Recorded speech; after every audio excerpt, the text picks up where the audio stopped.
Greetings and salutations. So, very Venus energy today, but coming at it from a different standpoint than just the planet Venus. More so in the energy of what that planet can represent and showcase when it comes to how it relates to themes. So, if we learn about relationships outside of us, it's not just relationships I'm talking about today with people. This is relationships with things, places, experience, how we relate to things. So today I want to talk about Friday the 13th. That is actually the day that I'm recording this on. When I woke up this morning and I was doing like my little morning routine, it's just a frequency that I kept thinking on and expanding and thinking about how I felt about Friday the 13th. So that led me to do a little exploration into what I know about it and what's known about it and how I value my thoughts and my own discernment and where that comes from. So, happy Friday the 13th if you're watching this today or any other Friday the 13th. And if not, it's just a cool energy to understand the frequency of numbers, psychological understanding about linking relatability to things back to the self. So, some people immediately bring up the feelings when they hear Friday the 13th of maybe curiosity, fear, even superstition. But the real question I have for you is, why does the number 13 make people react at all? Like, why? There are a couple other numbers that vibrate that have a psychological programming into them, where society is like programmed to view them in a certain way, and that cycle just keeps getting reinforced. But 13 stood out to me today because that is today.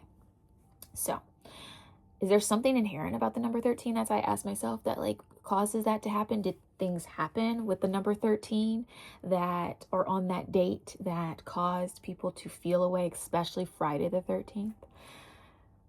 Or is it something that you were just taught to believe that's just routinely brought into programming and it's not questioned, so that fear is just sustained? This topic can go so comprehensive because it's not just about Friday the 13th. When you start thinking about being programmed to psychologically feel a certain feeling when a theme is brought up, this can go to a lot of topics, and it can speak to why people are programmed to view other people in certain types of way, experiences in certain types of way, when it might not be something that is innately from their own personal experience or feelings, but it's something that they've learned and it's not even their own. So it allows you to ask yourself the question, is this mine, or am I just perpetuating a cycle? And then if it is, you can break it if it doesn't serve you. If it serves you and you like it, whatever, keep it. It's just, life is fun. It's meant to be playful. So let's talk about Friday the 13th. Now, today I have written notes. Usually I do like typed and follow it that way, but I want to see how this works, see if the flow is different. So if you see me looking down, I'm looking at these bad boys that I wrote this morning when I was doing my own personal deep dive into exploring the theme of Friday the 13th. So the first thing I think about when I think about the number 13 is the structure of the actual number. So when you think about 13, it's a 1 plus a 3. That gives you a number 4.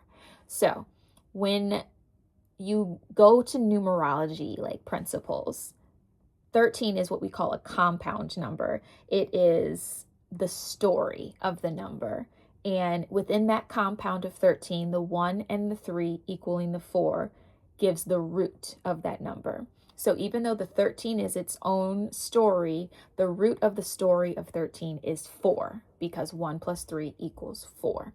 So it's a 4 vibrational frequency telling its story through a 13.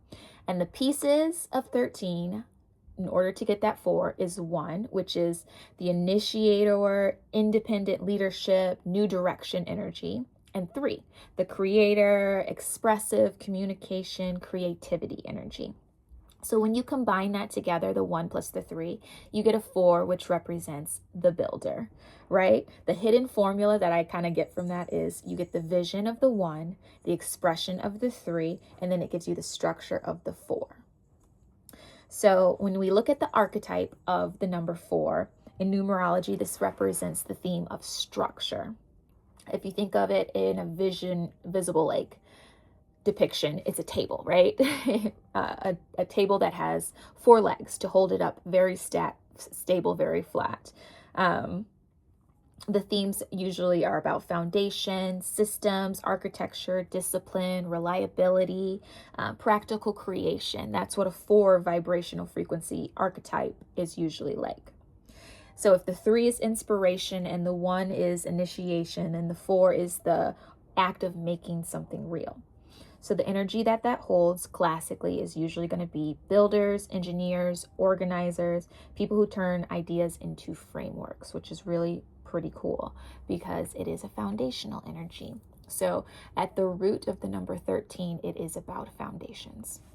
It's about taking leadership, new direction to create a space for creative expression to have somewhere to resonate.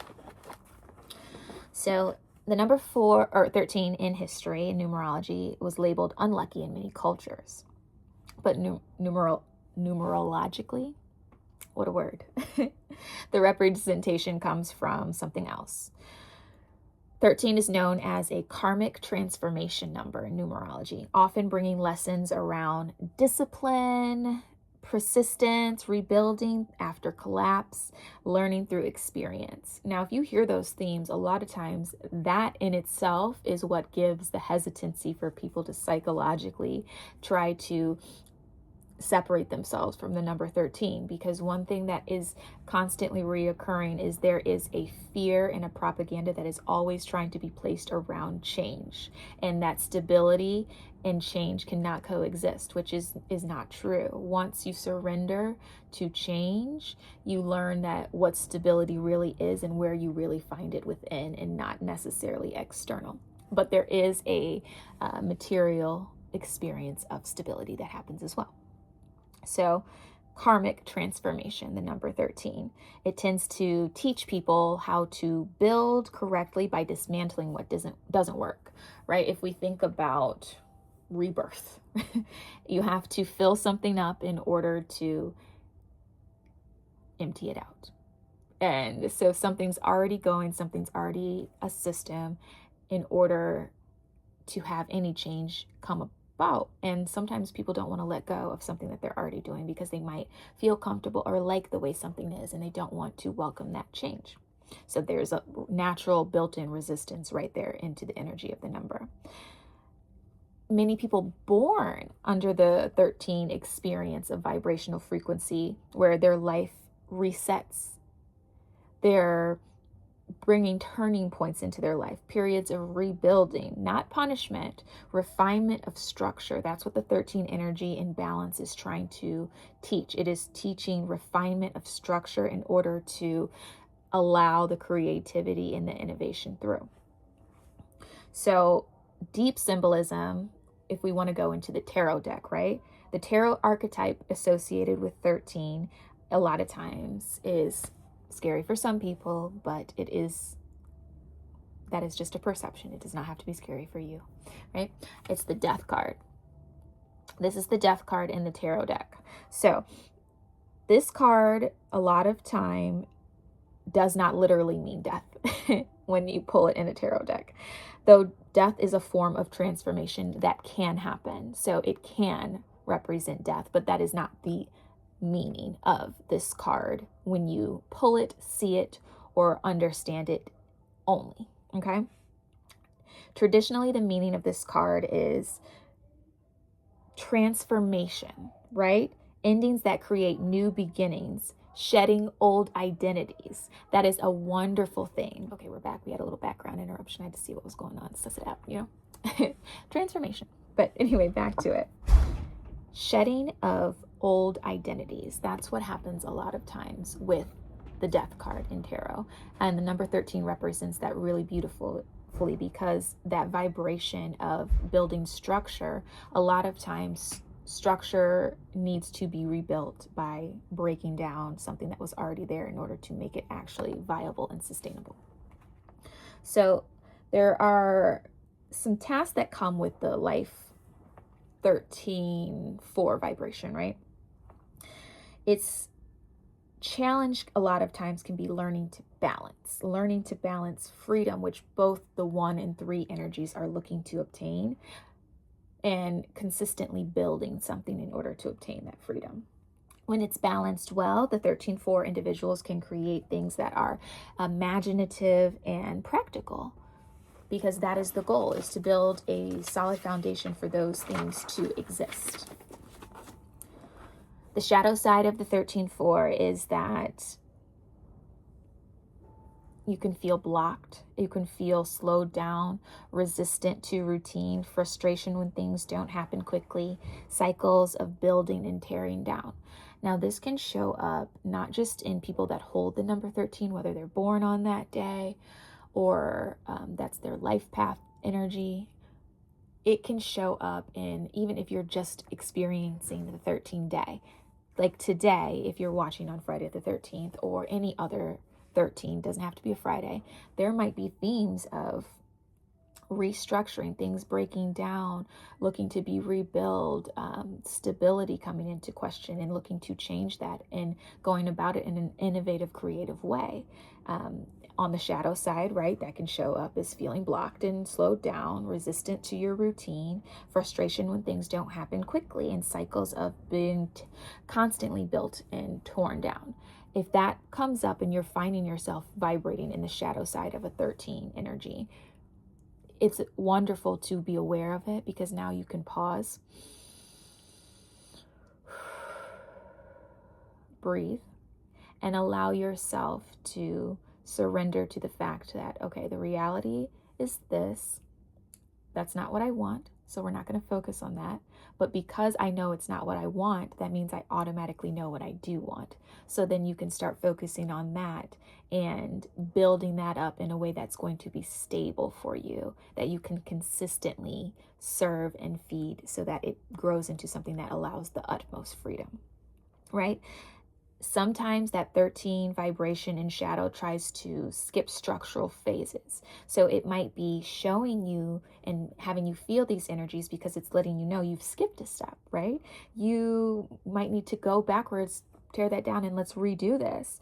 Like, life usually is going to pull you back towards discipline and mastery of a system in 13 energy, whether it's the date that is a 13th or if you're personally experiencing the frequency of 13 and that's in your your own energy, whether it's the day you were born or life path, or if you hold that frequency. It's a very karmic number, and it's looking to ask you to look at your life and see where you were vibrating in an unstable way, dismantle that, transform it, and build a structure that actually will sustain what you really want. That's the gift of the 13 vibration, right? At its highest expression, it's the architect of reality. It takes ideas, vision, philosophies, and it builds a structure that can support other people. It can support businesses, communities, systems, teaching, physical spaces. It's the creator, right? Again, architect energy, building energy. That's what the 4 wants to do. It wants to build a frequency in order to allow the creativity to be presented to the world that will sustain. Sometimes when you think about like 4 too, in astrology, it's the 4th house, right? That traditionally is Cancer house. And Cancer is the polar of Capricorn. And the beauty of polarity is not something being completely different than other only. It's actually a similar frequency, just expressed in 2 different ways, right? So if Capricorn is looking to build legacy and Cancer is looking to build structure and safety of emotional security, they're looking to both build. That is the bottom architectural line. And the 4th house and the 10th house are going to show you something really beautiful between that, right? But again, 4 energy. So it's the number of metamorphosis. That's like a word that popped up that I was like, ooh, that's so 13. It's the metamorphosis. It's like the butterfly energy. So Observations of 13 frequency will be challenging old systems, rebuilding new ones, helping others to recognize their lives. It's going to be carrying a structure of intelligence to see how pieces fit together. That's pretty cool. I liked that. It carries structural intelligence, not structure, but structural intelligence. That's where it's very smart and adaptable at being able to create that for other people. And then once the structure is there, then things can just fall into place. And then next thing you know, you've got like a whole tower. But that tower won't stand long if it doesn't have a sturdy foundation. And that takes innovation and creativity in order to establish it. So in society, the 13 sometimes gets a bad rep because there are a couple themes that have happened that kind of presented in a funny way. There's an idea of the perfect 12 problem, right? In many ancient systems, 12 represents completeness. There's 12 months in a year, 12 zodiac sign, 12-hour day, 12-hour night. So we're talking about noon and midnight. The 12 tribes of Israel, the 12 apostles in Christianity. 12 is such a complete number, and vibrationally 12 is a complete energy. So if you think of the next number that comes after 12, naturally it feels like a disturber. It feels like not inherently evil, but the number that steps beyond the established order. If 12 is perfect order and perfect cyclical cycle, that 13 feels like the outlier. It's disrupting the whole program. So that alone makes it a target for negative symbolism, just psychologically, when the world loves pattern, or not the world. Well, yeah, patterns. Patterns are received well by humans, animals, routine. It's just something that the world likes. So if anything breaks a pattern, it becomes the abnormal energy. It's the extra guest pattern, right?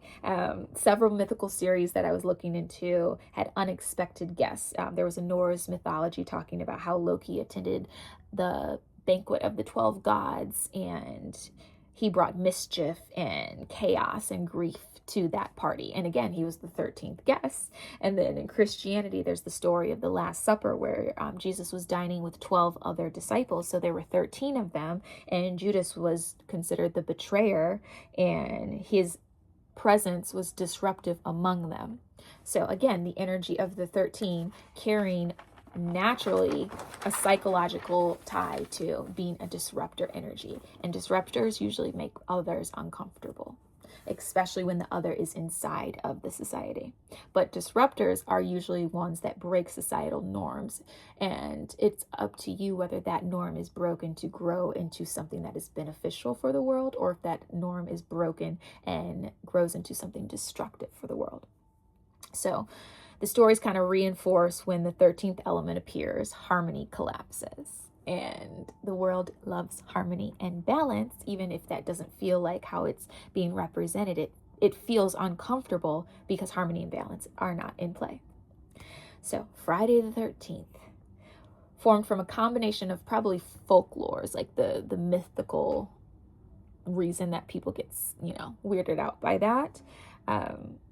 I think back when I was looking up, it said something about the Knights Templar were arrested in 1307 on Friday, the 13th of October. The king ordered like a mass arrest of the Templar Knights, and a part of that narrative of the 13 went into some ominous timing, right? But that just popped up for a second, but it's just another 13 energy disruptor, right? But in reality, the theme of Friday the 13th being spooky and something auspicious really came to spread during the 19th and 20th century through novels and newspaper, movies, media, just perpetuating the idea that this was a spooky or auspicious day. So human fear of pattern disruption, right? Psychologically, humans like predictable patterns. I mentioned this before. If a system organizes itself around a number, like 12, anything that pushes beyond that unstabilizes the feeling inside, right? Cultures often respond to that feeling by assigning it to mythological meanings, right? As humans, one of the things that we do to be human is bring meaning to things. So by bringing meaning to Friday the 13th, you are establishing a understanding. And once those stories become established, there is now a collective narrative for the meaning of something. And you can back that by stories, right? Telling stories, sharing stories is the way to spread knowledge and wisdom. And however you tell that story, whether it is in a fictional way or in a scientifically structural, factual way, it's still a story at the end of the day. So architecture and societal reinforcement of the number, you will see that like certain airlines don't have a 13th row, hotels don't have 13. What else what did I say no to saying? Hotels, airlines, hospitals sometimes don't have 13th rooms. And it's not because the number is inherently dangerous, but it's because customers feel uneasy about it. And a lot of times businesses, because that's what all those things are. I don't care. Hospital, airline, hotel, that's all a business. They're here to gain some type of revenue and resource by serving society. And in order to keep society feeling comfortable, they are going to cater to what society feels good in. So if there's superstition and people are uncomfortable about the number and that's the norm, then they're going to play into the superstition and keep perpetuating it through social psychology of just people don't like the number, so we're not going to have the number. And it just perpetuates the system and the idea that there is something wrong with the number inherently, even though there's nothing inherently wrong with the number. It's just psychologically people are programmed to see that number, even if they're not into esoteric or religious themes, and feel uncomfortable about it just because it's the norm that's perpetuated. I just saw 1212 on the clock. I just had to mention that. I don't know why. It just drew my attention. Okay. Again, this goes back to the theme of when cultures resist change, the symbol of change often becomes demonized. And that kind of plays into what I was saying about the 12 being the outlier, right? The breaker of the norm. That 13 breaks the norm of 12 because it's the next one. So it has become demonized. It makes you question, is that expansion of energy that you want? Do you want to keep perpetuating that thought? And just being consciously aware of, it's not something that you have to choose to believe. And you get to consciously be present with your own mind and consciously allow the beliefs that you want to hold in your mind to be the ones that you keep bringing into society. The more the world is conscious of their own beliefs, the better the world can be, because we won't fall into these patterns of just doing because others do. Don't do because others do because it aligns with you. If you're inspired and influenced by what others do, cool. But still do it because you want to do it, not because you don't even realize that you're doing it. Like that's just programming at its best. It's at its best. Or worst, however you want to view that. So belief persists because people expect other people to believe it. That's what businesses will continue to do. If they expect you to perform and believe something, they're going to continue to perpetuate it because you believe it. So if you want to change a belief, change your belief, and do not allow others to set an expectation for you that you do not hold. So the perspective of the 13 across mythology, oh my God, mythology and symbolism, 13 constantly appears in moments where stable order gives way to transformation. It can be frightening if you want stability. If you're looking for structure and you're looking to not innovate, you might find resonance with the number 13 being very disruptive to you. If you can see change as a creative force, the number becomes something else entirely. It becomes the gateway to renewal. So now, after hearing all of this, you get to ask yourself, how do I want to view the number 13? No way is right nor wrong. You can view it as something that disrupts normalized societal acceptance, or you can see it as something that awakens and transforms a way of thinking that has no longer serving. It's up to you. That's why the number 13 is just, to be honest, it's really cool, and it ties into the thought of, do you react because of your own experience when you hear the number 13, Friday the 13th? Or are you reacting because you were taught to believe that?